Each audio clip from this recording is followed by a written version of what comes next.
I want to start with this. In 1831, U.S. President Andrew Jackson tricked Native Americans in the South into signing a deal to take away their land in exchange for some land somewhere else. Of course, when the Cherokees, most of whom who died on the way there, finally got to where they were going to claim this land that they thought they were given, it wasn't there. It was a trick. And this happened time and time and time again. This is Andrew Jackson. Let me put a picture up. There he is.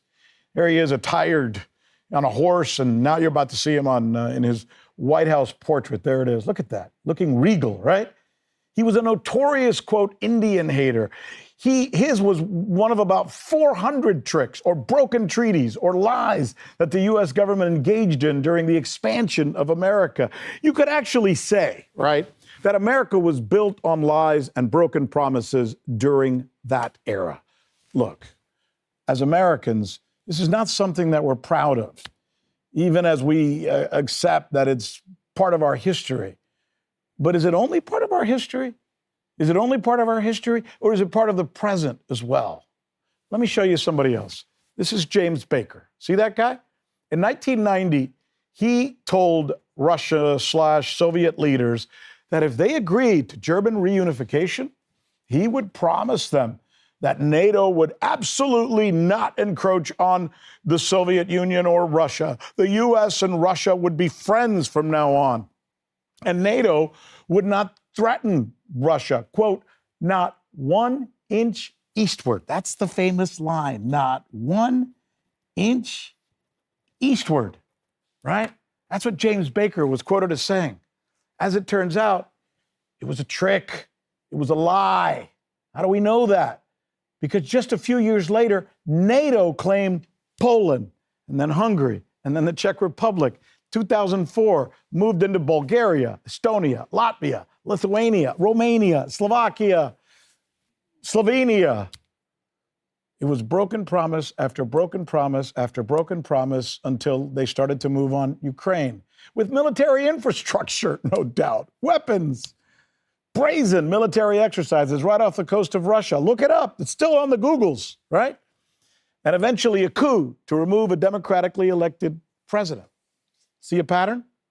And that's when Russia finally said, enough, niet.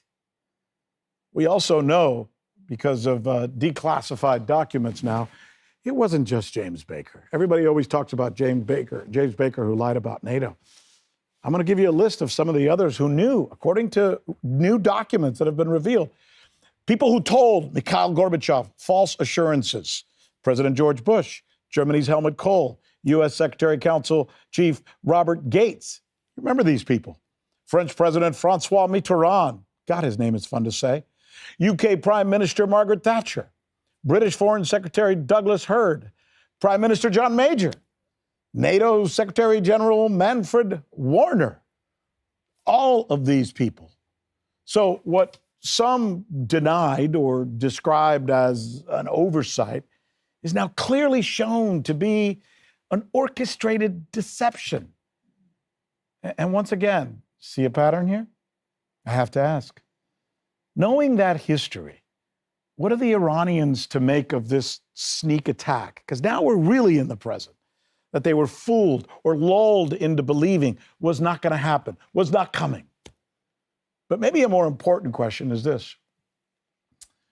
Who will believe what they hear from Washington the next time Washington says, trust us? I'm going to be